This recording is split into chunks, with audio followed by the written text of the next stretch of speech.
नमस्कार, आप देख रहे हैं द क्रेडिबल न्यूज। मैं हूं शालिनी। आज एक बड़ी खबर सामने आई। झांसी में 100 करोड़ रुपए के ऑनलाइन सट्टा कारोबार का कच्चा चिट्ठा खुला है और उसने सत्ता के गलियारों में हड़कंप मचा दिया। इस पूरे खेल का असली खिलाड़ी निकला बीजेपी नेता आशीष उपाध्याय, जो कि बीजेपी किसान मोर्चा का कोषाध्यक्ष और सहकारी बैंक का निदेशक है। दरअसल आशीष उपाध्याय ने झांसी में अपनी पहचान एक कद्दावर नेता के तौर पर बनाई थी। राजनीति में चमकने का उसका फॉर्मूला बड़ा सिंपल था। बड़े नेताओं के साथ फोटो खिंचवाओ और रसूख जमाओ।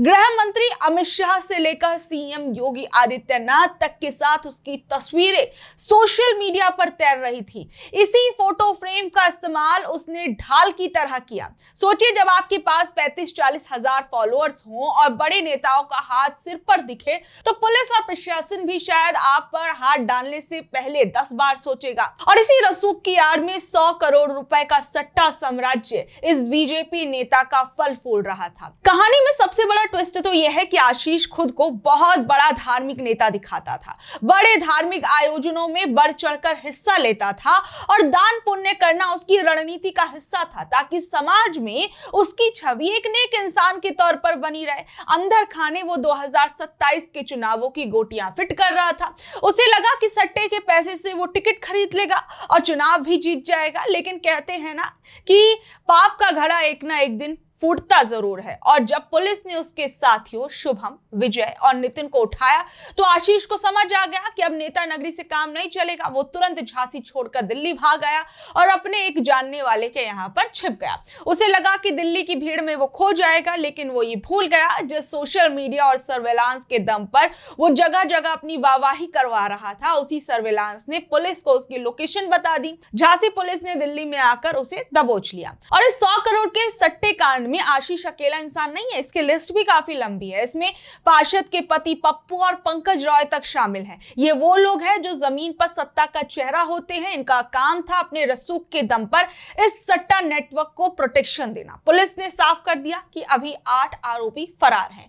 ये वो लोग हैं जो रसूखदारों की बैठकों में बैठते थे, चाय पीते थे और पीछे से युवाओं को सट्टे की लत में झोंककर अपनी जेबें भर रहे थे। और सबसे मजेदार बात यह है कि पकड़े जाने से कुछ दिन पहले तक आशीष चिल्ला चिल्ला कर ये कह रहा था कि उसके खिलाफ साजिशें हो रही हैं। राजनीति में सोचिए, जब कोई फंसता है तो सबसे पहले यही उसका एक हथियार होता है कि भैया मुझे फंसाया जा रहा है। लेकिन 100 करोड़ रुपए का आंकड़ा और पुलिस के पास मौजूद सबूत कुछ और ही कहानी बयां कर रहे थे इस बीजेपी नेता की। अब सवाल यह है कि जिन 16 से 35 हजार युवाओं ने उसे अपना आदर्श मानकर फॉलो किया था, वो आज क्या सोच रहे होंगे? क्या उन बड़े नेताओं के दफ्तर से अब कोई बयान आएगा जिनके साथ आशीष अपनी फोटो चमका रहा था और उसका बहुत फायदा ले रहा था? या फिर आशीष अब सिर्फ एक पूर्व कार्यकर्ता बनकर रह जाएगा? और सबसे बड़ी बात आप ये देखिए कि भ्रष्टाचार के नाम पर जो आज बीजेपी सरकार है वो पिछली सरकारों को खूब कोसती है। तमाम तरह की बातें जो है वो निकल कर आती हैं। पीएम मोदी तो कहते हैं मैं ना खाऊंगा ना खाने दूंगा, लेकिन आप देखिए कि किस तरीके का एक बीजेपी का एक छोटा सा नेता, आप समझ लीजिए, वो किस तरीके से 100 करोड़ रुपए की सट्टेबाजी का बाजार चला रहा है। वो अपने आप में सोचने वाली बात है। क्या वो इंसान अकेले इस काम में शामिल रहा या फिर बहुत से बड़े लोगों का हाथ उस व्यक्ति पर रहा, जिसके चलते उसका ये जो सट्टा व्यापार था फलता फूलता रहा, जिसकी भनक तक किसी को नहीं लगी? देखिए, अगर आप ऐसे घोटालों की लिस्ट जो है आज के समय में देखेंगे तो ये बहुत लंबी है। आप देखिए कि यूपी के महोबा में क्या हुआ। हर घर जल योजना का जो हाल हुआ उसे देखकर तो यही लगता है कि सरकारी पैसे की बंदरबाट करने में ठेकेदारों ने कोई कसर नहीं छोड़ी, नेताओं ने कोई कसर नहीं छोड़ी। पहरा गांव में 65 लाख रुपए खर्च करके एक भारी भरकम पानी की टंकी खड़ी की गई, लेकिन जैसे ही इसमें पहली बार पानी भरा गया, ये टंकी किसी झरने की तरह बहने लगी। गांव वाले हैरान रह गए कि जिस टंकी से घरों के नलों में पानी आना था, उसकी दीवारों से खुद ही फव्वारे छूट रहे थे। देखते ही देखते इसका वीडियो सोशल मीडिया पर आग की तरह फैल गया और लोग भी मजे लेने लग गए कि भैया ये कैसा विकास है। और सबसे बड़ी बात, जो ये पानी है वो सड़कों पर बह रहा है हमारे नलों की जगह। और जब ये मामला बहुत ज्यादा बढ़ने लगा तो राजनीति भी शुरू हो गई। विपक्षी पार्टियों जैसे सपा, कांग्रेस, इन सब लोगों ने कहा बीजेपी को घेरते हुए कि ये तो भैया जल जीवन मिशन नहीं है बल्कि बीजेपी के चहेते ठेकेदारों के लिए कमीशन मिशन बन गया। और उन्होंने तंज कसा कि पाइप में पानी आए ना आए, लेकिन नेताओं और ठेकेदारों की जेबों में भ्रष्टाचार का पैसा टनाटन पहुंच रहा है।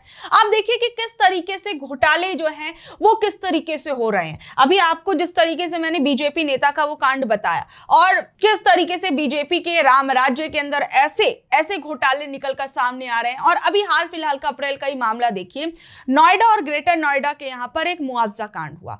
दरअसल नोएडा और ग्रेटर नोएडा का ये मुआवजा घोटाला सत्ता और सिस्टम की गठजोड़ की वो कड़वी कहानी है जिसमें विकास के नाम पर किसानों के हक की बलि चढ़ा दी गई। इस पूरे खेल का आधार 64.7% अतिरिक्त मुआवजा था, जिसे कोर्ट के आदेश पर उन असली किसानों को दिया जाना था जिनकी जमीनें अधिग्रहित हुई थी, मतलब जिनकी जमीनें ले ली गई थी। लेकिन रसूखदारों ने इसे अपनी निजी कमाई का जरिया बना लिया। एसआईटी की जांच में ये परत दर परत खुलता गया कि कैसे सफेदपोश नेताओं ने प्राधिकरण के अधिकारियों के साथ मिलकर नियमों को पूरी तरीके से ताक पर रख दिया और बैंक डेट में कागजात तैयार करवाकर उन लोगों को करोड़ों का मुआवजा बांट दिया जो असल में किसान ही नहीं थे। इसमें कई ऐसे बिचौलिए और सत्ताधारी के करीबी लोग शामिल थे जिन्होंने पहले मामूली दर पर किसानों से जमीनें हथियाई और फिर सरकारी साठगांठ के जरिए एक्स्ट्रा पेमेंट के रूप में अपनी तिजोरियां भर ली। जनवरी और फरवरी 2026 में जब सुप्रीम कोर्ट के रुख के बाद एसआईटी ने नोएडा अथॉरिटी के पूर्व अधिकारियों और ओएसडी स्तर के अफसरों के ठिकानों पर छापेमारी की तो भ्रष्टाचार का यह संगठित ढांचा पूरी तरीके से बेनकाब हो गया। जांच की आंच उन स्थानीय भाजपा नेताओं तक भी पहुंची जिन्होंने पार्टी के झंडे और बड़े मंत्रियों के साथ अपनी तस्वीरों का रसूख दिखाकर प्रशासन पर दबाव बनाया और करीबन 20 से 30 बड़े मामलों में बिना किसी ठोस आधार के करोड़ों रुपए की बंदरबाट को अंजाम दिलाया। आलम यह था कि यहाँ असली किसान आज भी सरकारी दफ्तरों के चक्कर काट रहा है, वहीं रसूखदार सफेद पोशों ने किसानों के हक पर डाका डालकर उसे अपनी एक्स्ट्रा इनकम बना लिया। और ये मामला साफ तौर पर दिखाता है कि कैसे सत्ता की हनक और पद का दुरुपयोग करके सरकारी खजानों को चूना लगाया गया और एसआईटी की ये जांच उन दिग्गजों के लिए गले की फांस बन गई जो खुद को ईमानदार विकास पुरुष बताते थकते नहीं थे। अगर आप लिस्ट ये देखने बैठेंगे तो बहुत लंबी लिस्ट है। आप 2023 का एक मामला देखिए, तो अभी हाल फिलहाल का बताया, लेकिन 2023 के अंदर अमेठी का ये मामला जो था किसी फिल्मी कहानी से कम नहीं था, जहां एक नेताजी ने खाकी वर्दी को ही ऐसा चूना लगाया कि महकमे में हड़कंप मच गया। यह मामला अमेठी के गौरीगंज का था। यहां पुलिस लाइन बननी थी जिसके लिए जमीन की जरूरत थी। बीजेपी के एक स्थानीय नेता ओम प्रकाश मिश्रा ने अपनी जमीन पुलिस विभाग को बेच दी। पुलिस ने भरोसा करके उन्हें 1,57,00,000 रुपए का भुगतान भी कर दिया। असली खेल यहां पर क्या हुआ, नेताजी ने पुलिस को जमीन बेचने से पहले ही उस पर बैंक से 78 लाख रुपए का लोन ले रखा था। नियम के मुताबिक जिस जमीन पर लोन होता है उसे बिना बैंक की इजाजत के बेचा नहीं जा सकता, क्योंकि वो जमीन बैंक के पास गिरवी होती है। नेताजी ने फर्जी कागजात तैयार की और पुलिस को यकीन दिला दिया कि जमीन एकदम साफ है और उस पर कोई कर्ज नहीं है। पुलिस मजे से जमीन पर कब्जा लेकर बैठ गई। लेकिन तभी इलाहाबाद के रिकवरी ट्रिब्यूनल से एक नोटिस आया। नोटिस में लिखा गया कि साहब, जिस जमीन पर आप पुलिस लाइन बना रहे हैं उस पर तो 78 लाख का लोन बकाया है, पैसा भरो वरना जमीन कुर्क हो जाएगी। अब पुलिस को पता चला उन्होंने जिस जमीन के लिए करीबन 2 करोड़ रुपए दिए वो तो पहले से ही बैंक के पास गिरवी है। तो अफसरों के पैरों तले जमीन खिसक गई। आनंद फानंद में पुलिस ने अपने ही विभाग के साथ हुई इस ठगी के खिलाफ मुकदमा दर्ज कराया और अब नेताजी के खिलाफ धोखाधड़ी, जालसाजी और सरकारी पैसे के गबन जैसी गंभीर धाराओं में केस दर्ज किया गया। यानी आप समझ सकते हैं कि किस तरीके से बहुत से ऐसे लोगों ने कई बड़े ऐसे घोटाले कर दिए जो सत्ता के करीब ही रहे। और हाल फिलहाल का ये मामला 100 करोड़ रुपए वाला तो अपने आप में चौंकाने वाला मामला है। बहरहाल आप लोग इस खबर पर क्या कुछ कहेंगे, नीचे दे कमेंट बॉक्स में अपनी राय जरूर बताइएगा और ऐसी ही अपडेट से जुड़े रहने के लिए देखते रहिए द क्रेडिबल न्यूज। मैं हूं शालिनी, धन्यवाद।